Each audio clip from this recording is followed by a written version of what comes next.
So the Bay Area Council is the major business organization in Northern California, about 330 companies led by their CEOs.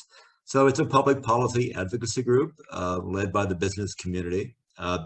The Institute, which is my part of it, is essentially the think tank where they research the analytics, the strategy arm that we work with external partners primarily around what's happening in the economy, what's driving it, what's holding it back, what are the important issues, and we provide hopefully objective data and analysis, but also ideas about what's going on, how to understand them, and how to address them, the opportunities as well as the challenges.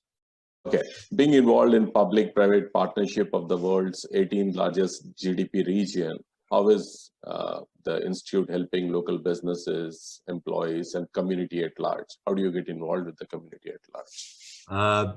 Basically through our publications and events and advisory work. So we produce maybe a dozen to 15 public reports a year analyzing different issues in the economy. A lot of my own work has to do with the innovation economy in the region, startups, especially the global dimensions of that, how different parts of the world participate and play into what's happening here in the Valley around technology and innovation. So we look at public policy issues that can strengthen and improve the environment here in the Bay Area as well as California, nationally as well.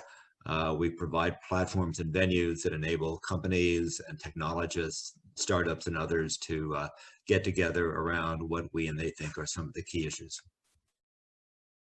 So the home shelter policy was announced yesterday, Shane. So what are your thoughts and what is your advice? Well, I think everybody involved is finding it challenging, to say the least. There's a lot of disruption involved at every level. It's probably necessary. You know, I talked to a lot of epidemiologists lately at UC San Francisco and globally and around the US, and there is still some hope and goal of containing the virus and limiting its spread, but I think the more realistic one now is, as they say, to flatten the curve so that as cases of seriously ill people increase, that they don't overwhelm the capacity of the healthcare system to take care of them. So, so far, isolation seems to be the best and preferred strategy for addressing that, and you know, certainly the Bay Area, we're all in that same boat now, and finding ways to deal with it. You know, usually through, as we are now, long distance technology, but avoiding any unnecessary gathering. So it's an expensive proposition. I think the economics of this are going to be extremely difficult, very high impact for some time to come. So it's a big trade-off. Great. I think the need of our hour is to flatten off the curve. I mean, that is badly needed so that, you know, this stays contained and spread all across. Following on, you know, Corona outbreak is bringing significant changes in the business environment, right? Most of us are going online, and a lot of sudden impact and changes in the whole environment. What are your thoughts? How is the impact future of working or doing business, especially in the Bay Area? Well, I think the effects are cascading, let's put it that way, and as time goes on, potentially exponential. So if you just sort of build out from sort of the point of origin here, you look at the size of the air traffic industry here, just like SFO, the concessions at SFO, all the flights coming and going, the tens of thousands of employees just of United Airlines. Right. And then you look at the taxi drivers, and then this goes into hospitality. Tourism is the biggest industry for the city of San Francisco, Napa, Sonoma as well.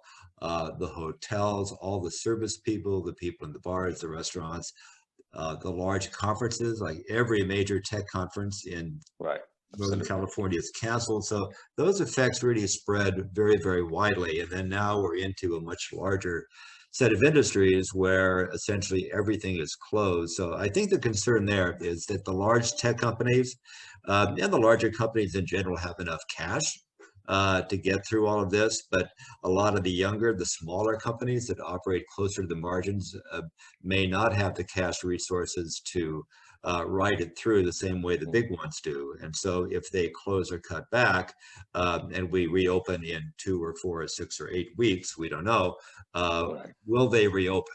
How did they work through this with limited resources? Sean, on the different note, right? Bay Area contributes 44% of the national venture capital, right? Most of the venture capital Yes. originates from here. Even more. Even more, right? 48, Even, 45, almost 50%, depending on the year. right. Even, globally as well. Do you see an impact, and how should startups and businesses gear to respond to these challenges? Well, I think that there will be an impact. It's likely to affect, venture capital, private equity. Last year was a pretty good year for IPOs. This year may not be such a good year for IPOs. I think it'll constrain, I think it'll cause some investors to delay going public longer. And it may make them less generous with their fundings, with the likelihood of returns becoming perhaps more remote in many cases than they appeared to be about a year ago. So I think it will likely slow the flow of funding. It won't stop it, but slow it for a lot of the younger companies that have benefited from a pretty healthy flow over the last several years. So what's your advice to the startup founders and entrepreneurs? How do they cope with the current situation? Well, I think part of it is pretty obvious. When you look at most of the thinking among economists and Morgan Stanley and UCLA Anderson Business School, the general thinking now is we are probably in a recession today. This quarter will be negative. The second quarter of the year, probably very negative shrinkage. And the expectation at the moment is that we start to see some growth in the third quarter, or still slightly negative, and recovery hopefully in the fourth quarter. But that means we have probably 4 to 6 months to get through, as far as we can tell now, before we start to see a significant recovery. And so there's a period the companies have to get through. So I think maybe some things need to be done that began last year, especially after all the WeWork stuff was going on.